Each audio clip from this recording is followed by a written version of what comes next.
Y, digamos, como todo, siempre va a haber lugares para mejora, pero estamos muy satisfechos con el funcionamiento. Muchísimas gracias por todo.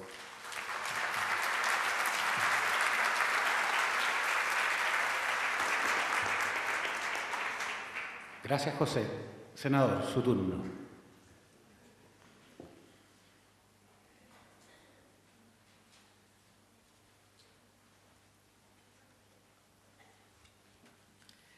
Muy buenos días. Gracias por la invitación y felicitarlos por esta iniciativa. La verdad es que este segundo seminario que organiza el Consejo de Transparencia es todo un éxito y la mejor demostración es la enorme cantidad de asistentes que hay esta mañana. Quiero también hacer una aclaración.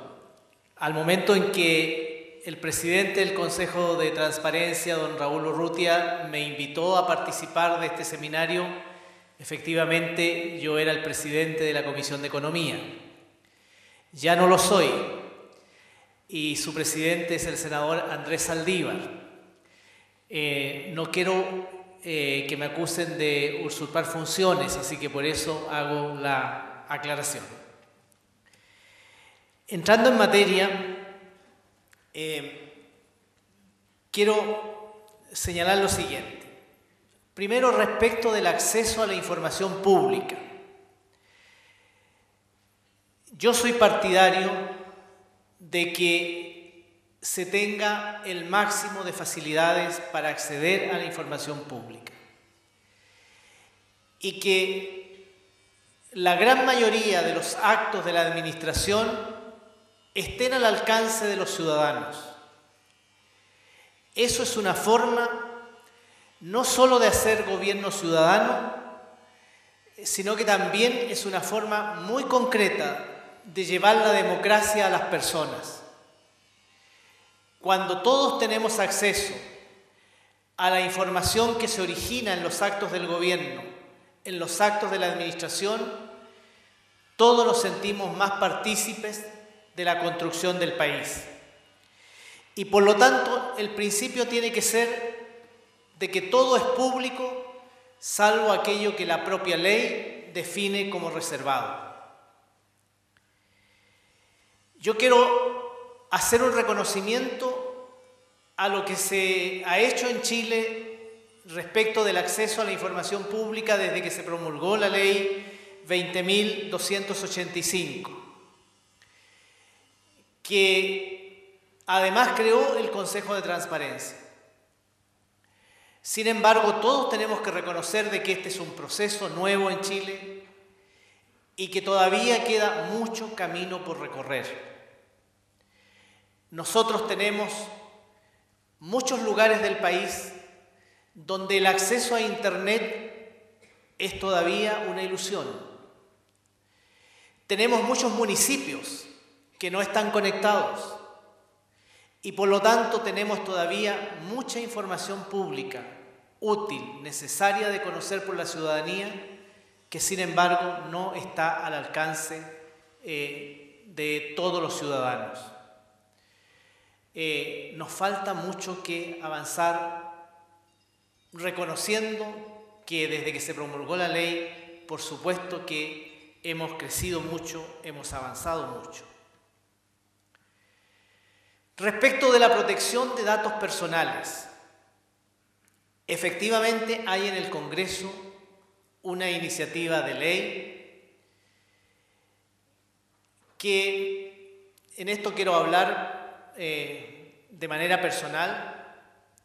La verdad es que hay una cantidad enorme de proyectos de ley que buscan defender la privacidad de las personas, que buscan hacer más restrictiva el uso de datos personales y que buscan hacer también más efectiva la garantía constitucional de protección a la vida privada.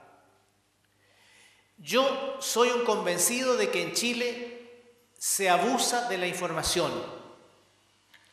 no solo se abusa de la información, sino que se abusa del uso que se le da a esa información.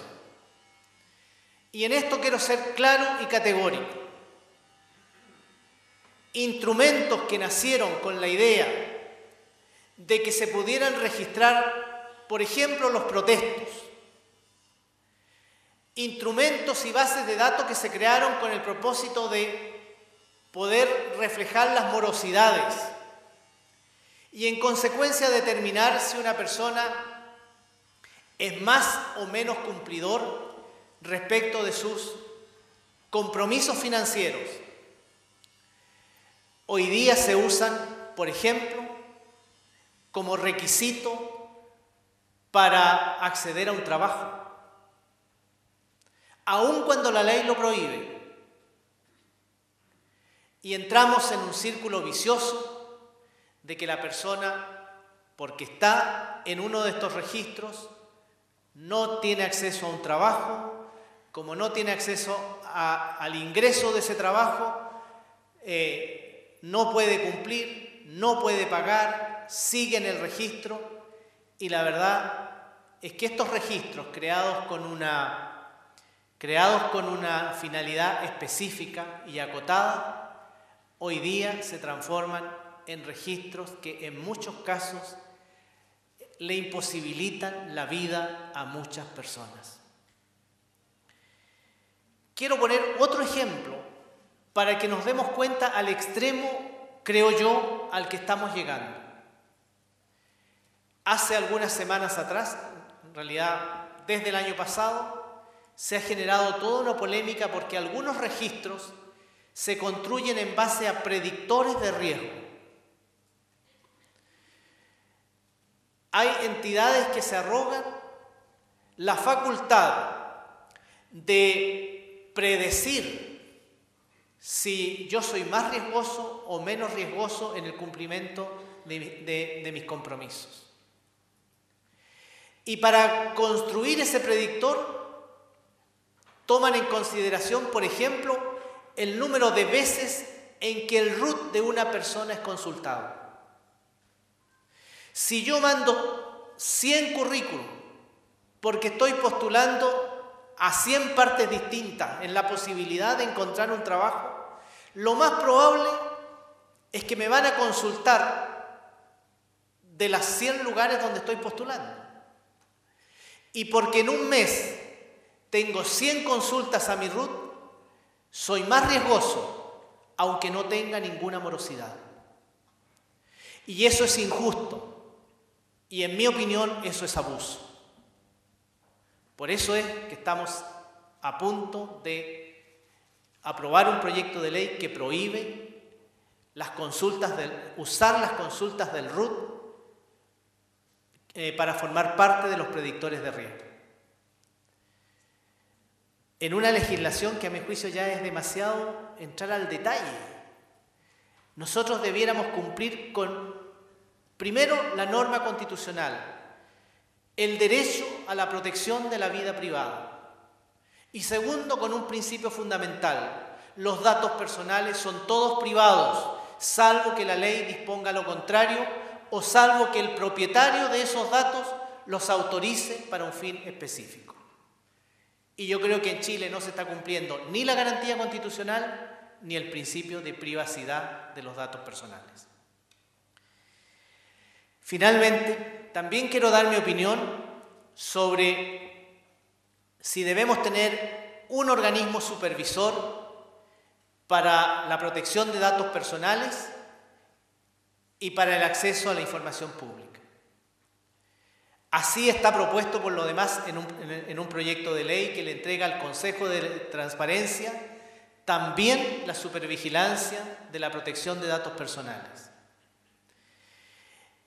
Y aunque probablemente esto no se hace porque negarle derechos o facultades a una entidad que me invitó a este evento, yo tengo que ser franco y mi opinión es que nosotros debiéramos tener dos órganos distintos, porque responde a principios distintos y porque muy bien lo han expuesto los distintos expositores que señalan de que muchas veces aquí hay contraposición de de intereses. Mientras en el acceso a la información pública todo debe ser público, en el ámbito privado el principio debe ser que todo debe ser privado. Y por eso creo yo que debemos tener dos órganos de supervigilancia, dos órganos de supervisión distintos. El Consejo de Transparencia para el acceso a la información pública y un órgano distinto, creado especialmente para los efectos que garantice el buen uso de la información privada. Porque, repito, yo creo que hoy se está abusando, no se está cumpliendo la garantía constitucional, como ya dije, y no existe tampoco el respeto al principio de la privacidad de los datos personales. Muchas gracias.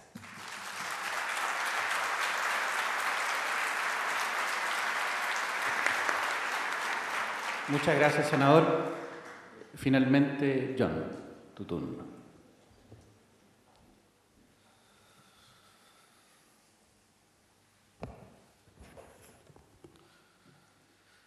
Muy buenos días a todos. Muchas gracias por la invitación. A nombre de la Secretaría General de la Organización de los Estados Americanos, es un placer estar con ustedes aquí esta mañana. Tuvimos la oportunidad de participar a la luz del primer aniversario de la promulgación de la Ley de Transparencia en Chile en el seminario del año pasado. Y bueno, desde antes de la promulgación de la ley y ciertamente desde entonces, Chile ha jugado un papel muy importante en el desarrollo y las actividades que realiza la Organización de Estados Americanos, tanto en acceso a la información pública como protección de datos personales. Así que es un doble placer poder estar aquí con ustedes y compartir nuevamente esto que esperamos se convierta en una tradición. Me tocaría básicamente a mí hablar un poco respecto de las actividades que realizan los cuerpos políticos y los cuerpos técnicos de la organización en materia de protección de datos, un poco de los antecedentes procesales que han dado lugar en la OEA a actividades y algunos estudios sobre el tema, hablar sobre los antecedentes, tanto sustantivos como los modelos de reforma que existen, que se pueden utilizar para modelos en los Estados miembros de la organización. Y principalmente me gustaría hablar de un estudio de principios y recomendaciones que se está elaborando hoy en día en la OEA. Por cuestiones de tiempo nos vamos a enfocar principalmente en el contenido de este estudio de principios y recomendaciones, que es la actividad más reciente que se está llevando a cabo en la organización.